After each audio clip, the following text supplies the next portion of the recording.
तो दोस्तों एक बार फिर से स्वागत है आप सभी का आपके अपने favourite English learning channel scholar English पर। मेरा नाम है दीपिका कुमावत और मैं इस चैनल पर वेरियस कॉम्पिटिटिव एग्जाम्स के लिए इंग्लिश सब्जेक्ट टीच करती हूँ। तो दोस्तों आज के इस वीडियो में हम एक बहुत ही शानदार और इंटरेस्टिंग पोएम को डिस्कस करने वाले हैं जिसका नाम है tears idle tears by Alfred Lord Tennyson. तो चलिए पोयम में आगे बढ़ेंगे और पोयम में आगे बढ़ने से पहले सबसे पहले हम हमारे पोएट के बारे में थोड़ी बहुत इन्फॉर्मेशन देख लेते हैं। दोस्तों अगर बात करें हमारे पोएट के बारे में तो अल्फ्रेड लॉर्ड टेनिसन, इनका जन्म जो है वो 6 अगस्त 1809 सॉमर्स बाय लिंकॉनशायर इंग्लैंड में हुआ था। वो एक इंग्लिश पोएट थे। वो क्वीन विक्टोरिया रीन के समय पोएट लॉरिएट भी रह चुके हैं। उनके कुछ फेमस वर्क्स हैं जैसे कि Ulysses, Tithonus, Claribel, Mariana, crossing the bar, the charge of the light brigade, a dream of fair woman etcetera. और लास्टली उनकी डेथ जो है वो 6 अक्टूबर 1892 इंग्लैंड में हुई थी। तो दोस्तों ये तो हमने बात की हमारे पोएट के बारे में। अब हम आगे बढ़ेंगे और जानेंगे कि हमारी पोयम हमसे क्या कहना चाहती है। दोस्तों अगर अब बात करें इस हमारी पोयम के बारे में तो ये हमारी पोयम जो है वो 1847 में पब्लिश हुई थी, जो कि नरेटिव पोयम द प्रिंसेस में शामिल थी। दोस्तों ये पोयम एक कोर्ट मेडन द्वारा गाई गई है। इस पोयम में समय के बीतने और दोस्त और प्रियजनों के खोने पर दुख बयां किया गया है। दोस्तों ये जो पोयम है वो टेनिसन ने टिंटन एबे की यात्रा के बाद अपने दोस्त की कब्र के पास लिखी थी। दोस्तों यहाँ टेनिसन अपने बीते हुए पलों को फील करते हैं और उन्हें याद करके रोते हैं, लेकिन उनके पास रोने का कोई क्लियर रीज़न नहीं है। उन्हें पता नहीं है कि वो किस कारण की वजह से रो रहे हैं। बस उन्होंने जो पास्ट में मेमोरीज क्रिएट की है उन्हें वो याद करके सैड फील करते हैं। इतना ही इस पोयम में बताया गया है। और इसे और भी अच्छे से समझने के लिए हम इस पोयम का लाइन टू लाइन एक्सप्लेनेशन देखकर इसके अच्छे से हम अंडरस्टैंडिंग कर लेंगे। तो चलिए इसी के साथ हम आगे बढ़ते हैं हमारी पोयम की तरफ। तो दोस्तों यहाँ पर हमारे सबसे पहले स्टैंजा की सबसे पहली लाइन है tears idle tears, I know not what they mean. तो अब इस लाइन का क्या मतलब है? यहाँ पर हमारे पोएट कहते हैं कि ये जो आंसू मेरे आंखों से निकलते हैं वो बिना किसी कारण के हैं। यानी कि मैं यह नहीं जान पा रहा हूँ कि ये किस वजह से हो रहा है, इसके पीछे रीज़न क्या है।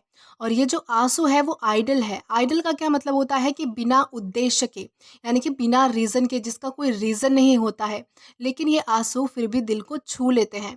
यहाँ पर पोइट बेसिकली कहते क्या है कि ये जो आंसू मेरी आंखों से बह रहे हैं उसका मुझे रीज़न नहीं पता है कि ये क्यों बह रहे हैं, किस दुख की वजह से बह रहे हैं, ऐसा पर्टिकुलर मुझे कुछ भी नहीं पता है।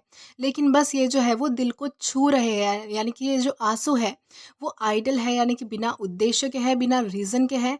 और ये ऐसे आंसू है जिनका बाहर आना मतलब कि दिल को छू जाना। Tears from the depth of some divine despair. यानी कि ये जो आंसू है वो किसी गहरे और रहस्यमय दुख से निकलते हैं। यानी कि जो दुख है वो कोई सामान्य दुख नहीं है, यानी कि कोई ऑर्डिनरी या फिर कोई ऐसे ही नॉर्मल सा दुख नहीं है, बल्कि ये बहुत ही पवित्र और आत्मिक स्तर का दुख है। यानी कि जैसे कि आत्मा के स्तर पर उठने वाला दुख होता है उसी तरह का ये दुख है।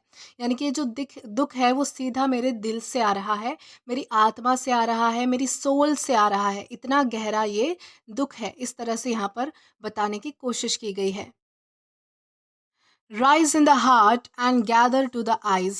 यानी कि ये जो दुख है वो दिल में उठता है और आंखों में आ जाता है। यानी कि ये जो दिल में उठने वाला दर्द है वो आंखों में आंसू बन के नीचे झलक जाता है।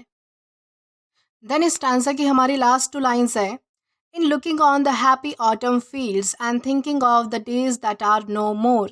यानी कि जब मैं ऑटम सीजन में इन सुंदर खेतों को देखता हूँ तो सोचता हूँ उन दिनों के बारे में जो बीत चुके हैं और अब कभी भी लौट कर नहीं आएंगे। यानी कि बेसिकली हमारे जो पोएट है वो जो है वो ऑटम सीजन में खेतों को देखकर ऐसा फील करते हैं कि वो हमारे बीते हुए अच्छे पुराने दिन हैं जो कि अभी कभी लौट कर वापस नहीं आने वाले, और यही देखकर वो बहुत ज़्यादा सैड फील करते हैं। तो इस एक स्टैंज़ा में बेसिकली ज़्यादा कुछ नहीं, बस यही बताया गया है कि ये जो आंसू मेरे आँखों से आते हैं इनका कोई क्लियर रीज़न नहीं है। बस ये आ जाते हैं, बह जाते हैं, और ये जो है वो एक डिवाइन डिस्पेयर है, यानी कि एक आत्मिक स्तर का दुःख है, कोई मामूली दुःख नहीं है।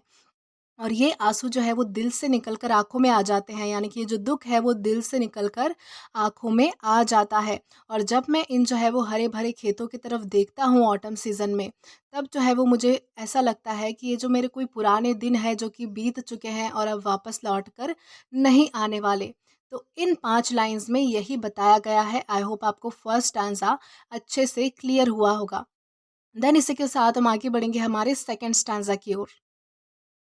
देन हमारा सेकंड स्टैन्ज़ा है, उसकी पहली लाइन हम देखेंगे, fresh as the first beam glittering on a sail. दोस्तों यहाँ पर अब जो है वो पुराने दिन की बात हो रही है, यानी कि जो मेमोरीज़ थी हमारे पोएट की, यानी कि उनके जो कुछ अच्छे पल थे, उनके जो कुछ अच्छे दिन थे, उनकी बात अब हो रही है। वो क्या कहते हैं कि यानी ये जो पुराने दिन होते हैं वो उतने ही ताज़ा लगते हैं जैसे कि किसी बोट पर सूरज की पड़ रही चमकती हुई पहली किरण। दोस्तों यहाँ पर सेल का मतलब होता है बोट, यानी कि शिप, यानी कि पोएट यहाँ पर क्या कहना चाहते हैं कि जैसे किसी बोट पर यानी कि किसी शिप पर जो है वो सुबह-सुबह सूर्य की पहली किरण पर पड़ती है, तो उसी तरह ये जो दिन है, ये जो पुराने दिन है वो उसी तरह जो है वो चमकदार है। यानी कि वो दिन आज भी जो है वो आज भी उतने ही उजले और चमकदार दिखाई देते हैं। That brings our friends up from the underworld. यानी कि जो सूरज की पड़ने वाली जो किरण होती है, अभी हमने कहा ना कि बोट पर जब सुबह की पहली किरण लगती है तो ऐसा लगता है कि वो पुराने दिन आज भी उतने ही ताज़ा और चमकदार है। तो ये जो सूरज की पड़ने वाली किरण है, यानी कि ये जो रोशनी है वो कैसी होती है, तो वो ऐसी लगती है मानो जैसे वो मृत लोगों की दुनिया से किसी अपने को वापस ले आई हो। यानी कि उसे देखने पर, यानी कि आप इमेजिन कीजिए कि धीरे धीरे जो है वो सूरज की रोशनी जो है वो किसी बोट पर पड़ रही है, तो वो नज़ारा जो है वो यहाँ पर एक इमेजिनेशन क्रिएट की गई है कि वो सूरज की रोशनी पड़ना ऐसा लगता है कि मानो कोई मृत व्यक्ति जो है वो वापस ज़िंदा होकर हमारे पास लौट रहा हो, इस तरह से वो जो है वो दिखाई देता है। Sad as the last which reddens over one that sinks with all we love below the verge। अब यहाँ पर क्या बताया गया है, यहाँ पर ये बताया गया है कि जितनी वो सूरज की किरण जितना हमें सुख पहुँचाती है उतना ही बाद में हमें दुख भी देती है, यानी कि उतनी ही बाद में दुखद भी लगती है। और वो ऐसी लगती है मानो सूर्य की किरण हमारे सबसे चहीते लोगों को सदा के लिए, यानी कि हमेशा के लिए ले जा रही हो, जैसे कि किसी व्यक्ति की अंतिम विदाई हो।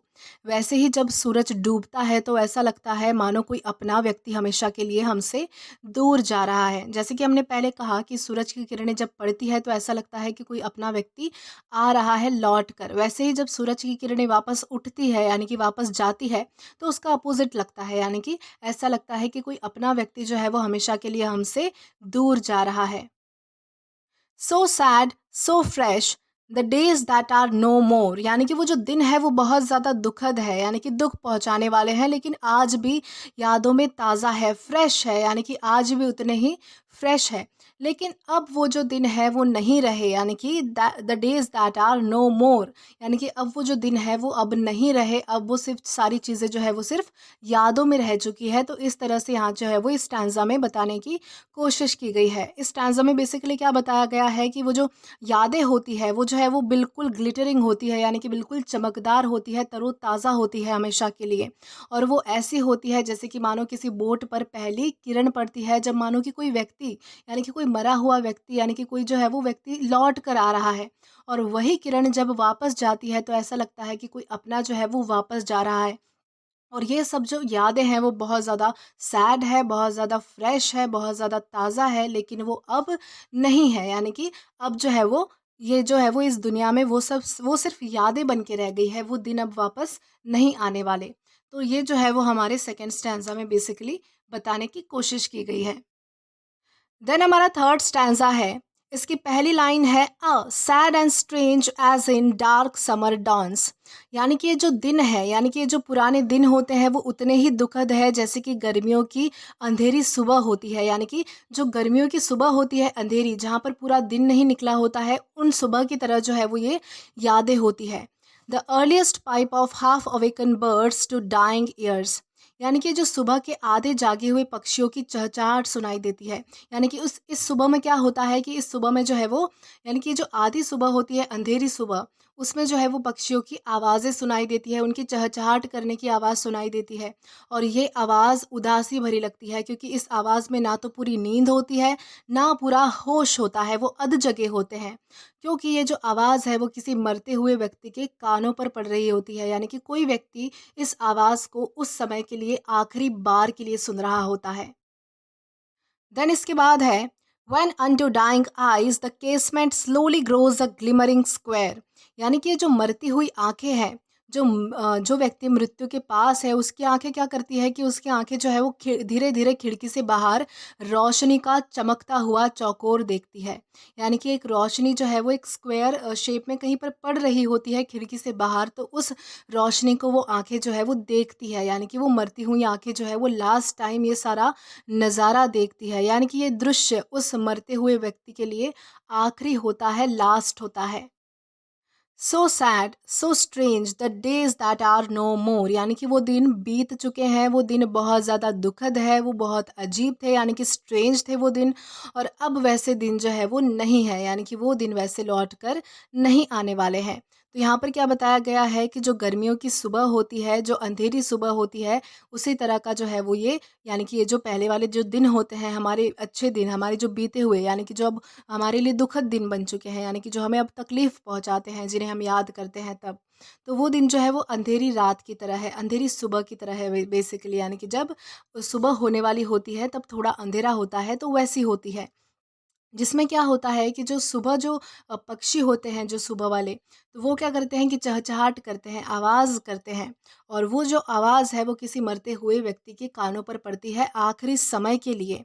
और वो जो मरती हुई आँखें हैं वो धीरे-धीरे जो है वो खिड़की के बाहर जो है वो रोशनी को देखती है। तो ये जो नज़ारा है वो बहुत ही सैड है, बहुत ही स्ट्रेंज है, बहुत अजीब है, और ऐसे दिन जो है वो जो बीत चुके हैं अब वो वापस नहीं आने वाले। यानी कि बेसिकली ये जो बात है वो हमारे पोएट अपने किसी दोस्त के लिए, अपने किसी फ्रेंड के लिए, अपने किसी प्रियजन के लिए कह रहे हैं जो आखिरी वक्त में उनके ऐसे साथ था, यानी कि अब उनको उनकी याद आ रही है। इस तरह से बेसिकली यहाँ पर बताने की कोशिश की गई है। देन हमारा लास्ट स्टैन्ज़ा है dear as remembered kisses after death, यानी कि ये दिन जो है वो उतने ही प्रिय होते हैं, उतने ही सुहाने होते हैं, जैसे कि मरने के बाद याद किए गए किसेस, यानी कि अपने लवर की याद किए गए किसेस, उसी तरह जो है वो ये दिन भी उतने ही अच्छे होते हैं, यानी कि उतने ही सुहाने होते हैं, उतने ही याद आते हैं।